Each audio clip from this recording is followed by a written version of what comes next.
So దీంతో పాటు సంక్రాంతికి వస్తున్నాం. మీ అందరూ అయితే సంక్రాంతికి వస్తున్నాం మీద ఆల్రెడీ ప్రేక్షకులు కానీ, ఇండస్ట్రీ కానీ, ఈవెన్ మీడియా మిత్రులు కానీ అది సూపర్ హిట్ అండి, సూపర్ హిట్ అంటున్నారు. సో ఎస్, అది మీరు ఎలా అయితే అనుకుంటున్నారో అది 100% సూపర్ హిట్ ఫిలిమ్స్. సో 2 సినిమాలతో ఆ cinema is credit goats only Anil Ravipudi.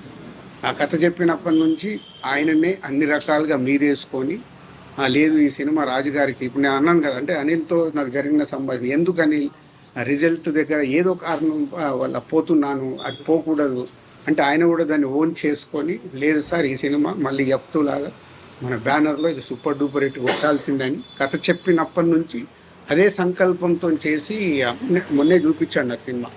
2 hours 20 minutes duration, like F2 ఎలా అయితే ప్రేక్షకులు ఎంజాయ్ చేశారో అలా ఈ సినిమాని సంక్రాంతికి వస్తున్నాం కూడా ఈజ్ అ బిగ్ హిట్ కాబోతుంది. సో 2 సినిమాలతో కంబ్యాక్లో వస్తున్న ఎనర్జీతో ఉన్నాను. ఇంకా వారం రోజుల్లో నేను అనుకున్నట్టు ఆ రిజల్ట్స్ వస్తాయి.